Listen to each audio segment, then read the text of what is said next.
We're now moving into our next conversation, and following this conversation, we are scheduled to be visited by Deputy Mayor Maria Torres Springer.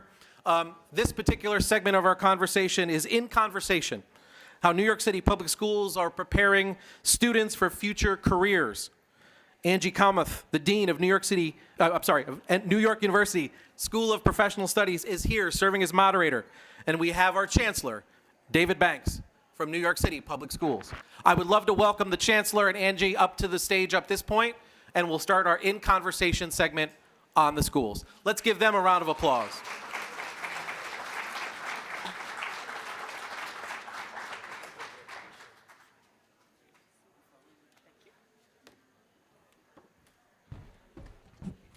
Thank you.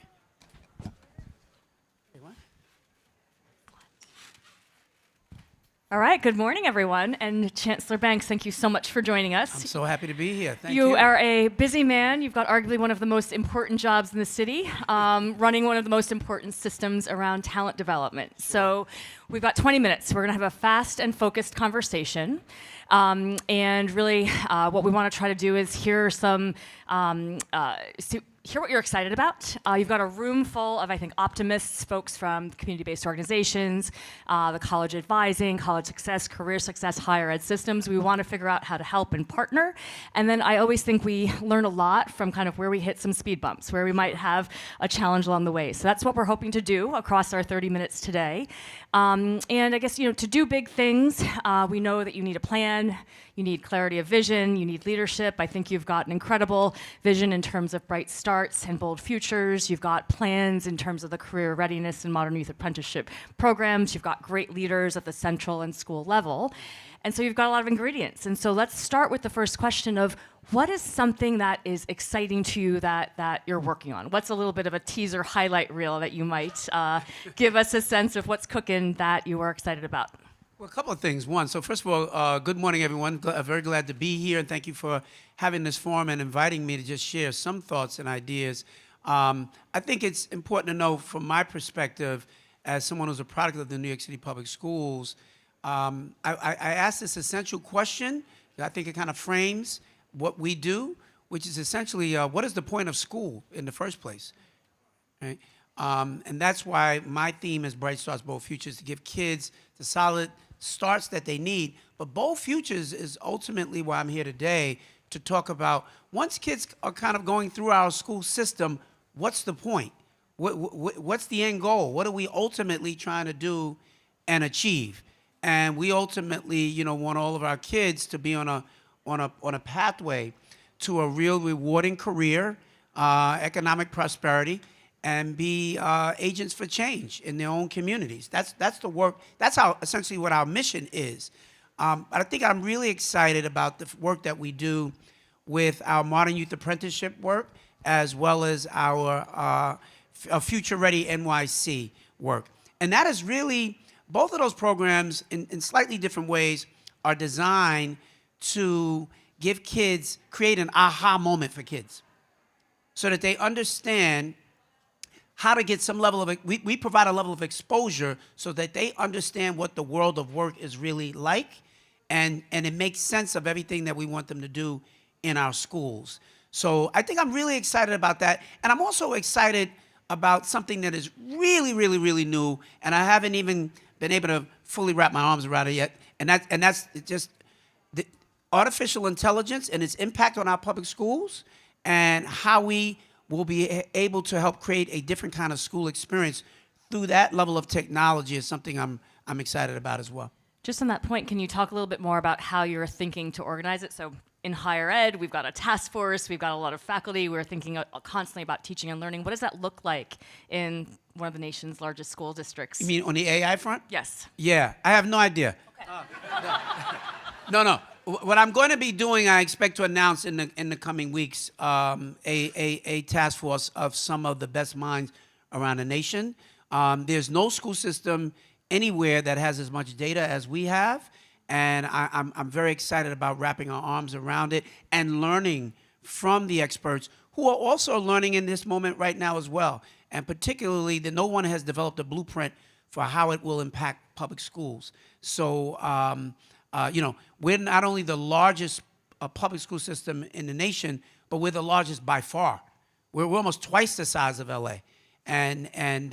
So there's a lot for us to do in that space, and I'm really going to be looking to engage some of the most innovative minds in the country around this.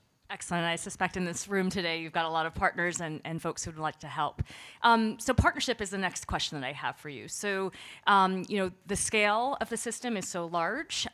It can't, as attractive as a one-size-fits-all would be operationally, it can't happen. And we have so many folks here who are really thinking about how they can help with the work-based learning model that you've put forth. Can you talk with some specificity about ideas for how groups in this room could partner, whether it's around policy, whether it's around the actual operations, whether it's around work-based learning or the wraparound supports? Would love to understand what partnership could look like for you and how policy can play a role in that as well. I appreciate that. Well, first of all, let me just say, some of the partners that we have already engaged, and folks like J.P. Morgan Chase and Jamie Dimon, personally deeply involved on this around our modern youth apprenticeship work, creating real-world opportunities and paid internships for kids. You're talking about providing a real incentive for kids.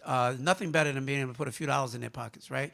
And so we're really excited about that, and Bloomberg and Accenture and others who are part of that work with us. But we're actually touching even more students through our Future Ready NYC work.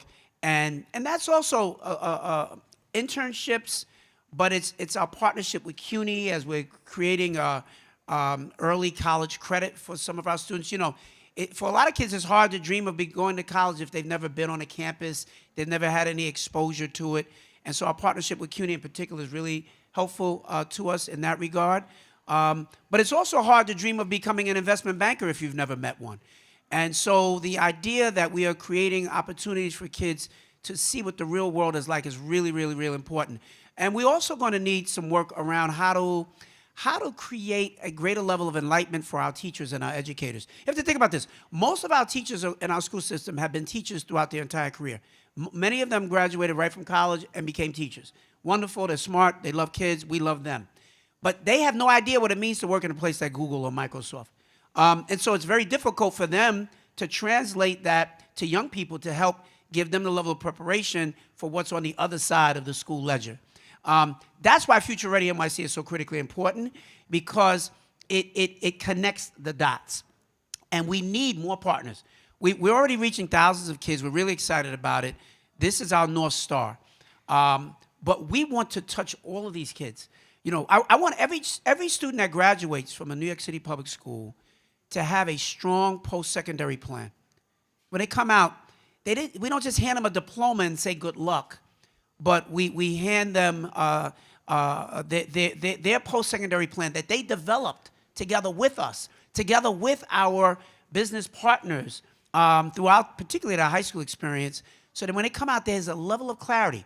You don't always know what you're going to do for the rest of your life when you're 17 or 18 years old and you graduated from high school.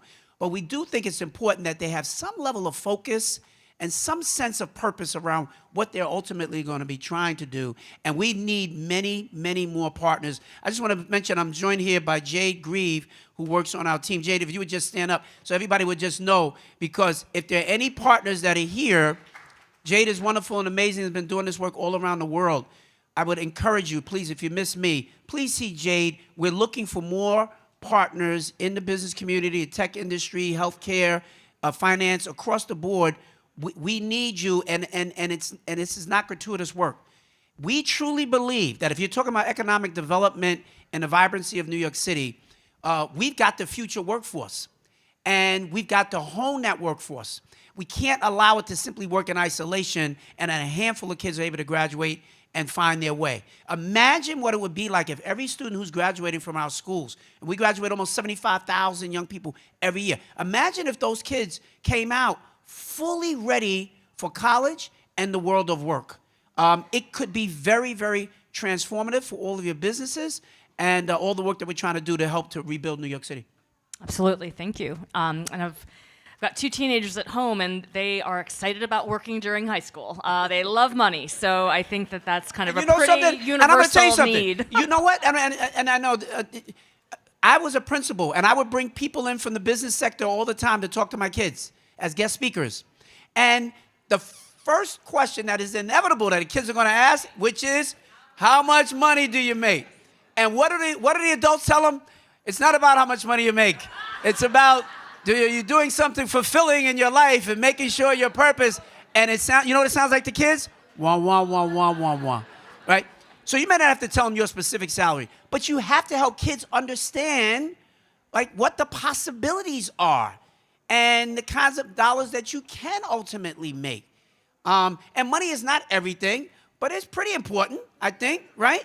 And that's why kids are drawn to it. And when we don't give them healthy options with clarity, too many of them find opportunities to make money in other ways that are not always healthy. So as adults, we have a responsibility to bring a greater degree of clarity when you're talking to kids.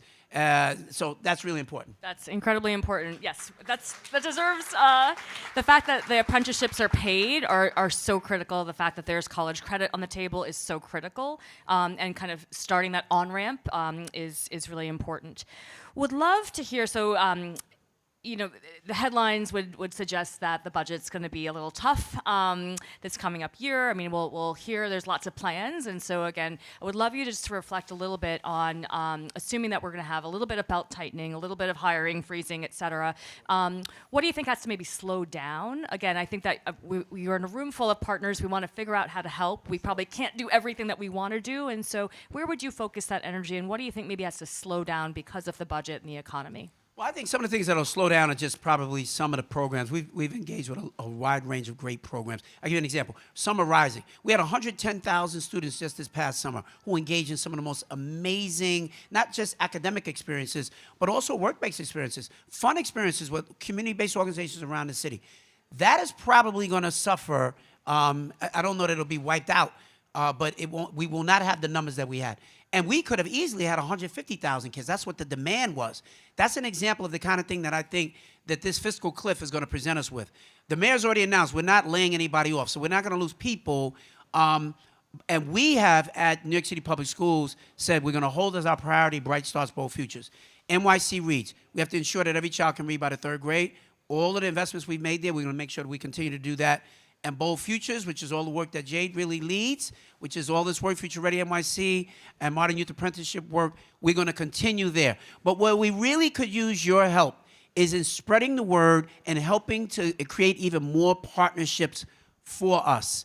And the business community, we have a fund for public schools, really getting engaged with us in ways that don't have to go through the city's coffers, but allow us independently to be able to continue in a level of innovation. That's going to be really important. Great. So post-COVID, and we know we're still dealing with kind of, and we will for a while, dealing with families and students who are deeply impacted by COVID. And so whether that shows up in MELT, whether that shows up in learning development, could you speak a little bit, again, how that impacts this area of career development, right? So we know a lot of students are looking at a post-secondary path, and yet they are melting away. And so I would love to understand how you think that on-ramp could be strengthened to post-secondary success, because I think we are still dealing with some of those COVID impacts. Yeah, and I think two things I would say. Very fundamentally, that's why NYC Reads was so critically important for us. 51% of the kids, when we took over in this administration in New York City Public Schools, fundamentally could not read. And that is not just a New York City problem, that's a national problem. In the city of Philadelphia, 66% of the kids in Philadelphia are not on grade level. In Chicago, 80%. Just think about that. And it gets worse. In Detroit, 91% of the kids in the city of Detroit functionally cannot read. I mean, that's almost criminal. You can get those same results if you never even had a school system. If the kids just stayed home every day and did whatever they did and just had them come in one day out of the year and take a test, you could get those same results. So that's why I posed this question. What is the purpose of school? What should we be doing and toward what end? And so if you don't establish that as a solid foundation, none of the rest of the stuff matters, because you're just playing around on the margins with fancy sounding programs that only impact a handful of kids, because most kids are not fully prepared to take advantage of these programs anyway. So that's why I'm so committed to that as a foundation. But given where we are right now, community-based organizations can play a critical role with us right now in helping to strengthen that on-ramp.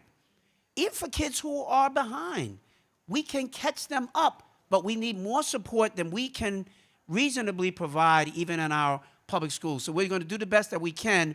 But when I led the work at Eagle Academy and Eagle Academy Foundation, I know firsthand just how critical the CBO community is for the vibrancy of New York City.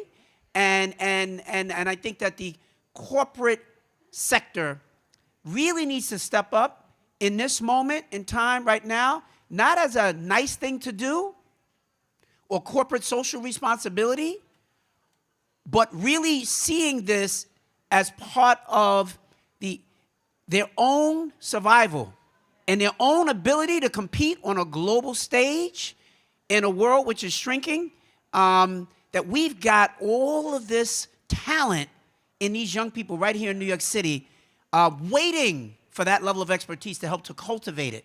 The best that we could possibly want in any of these companies are right here in our public schools, and we need your help. Well put. So change management is hard, right? And so we're doing something really bold, changing the system, changing and rewiring the relationship that corporations have to the public school system.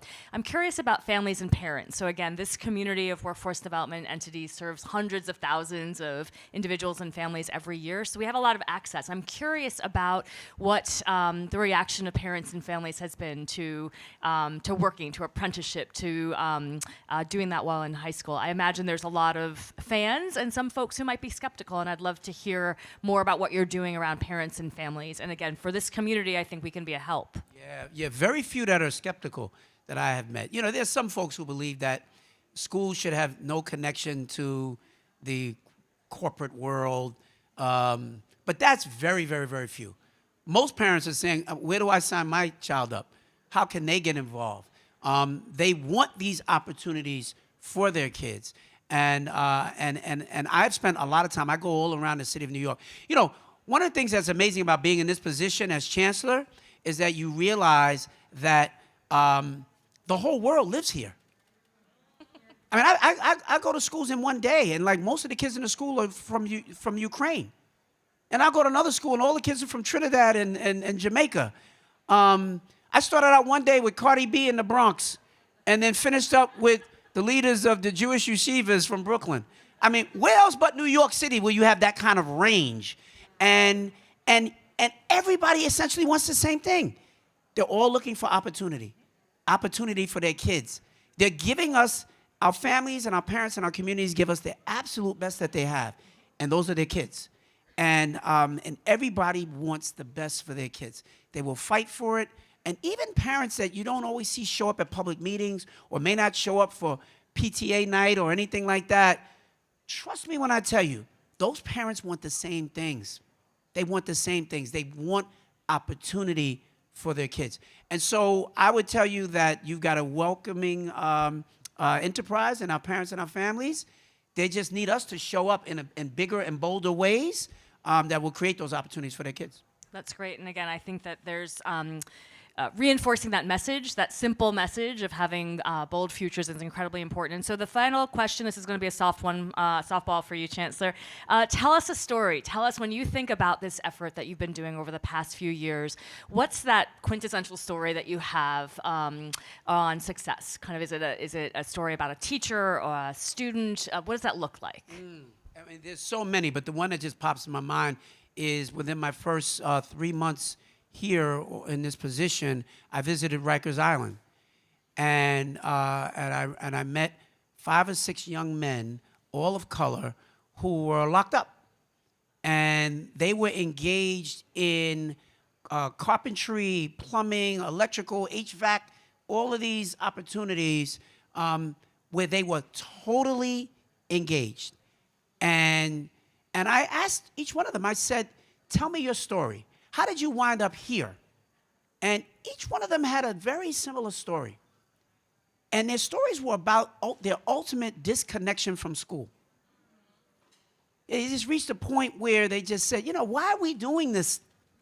And kids become bored, and they drop out. And they wind up on the streets, and then they get caught up in the criminal justice system. And yet they were here on Rikers Island, fully engaged, active students.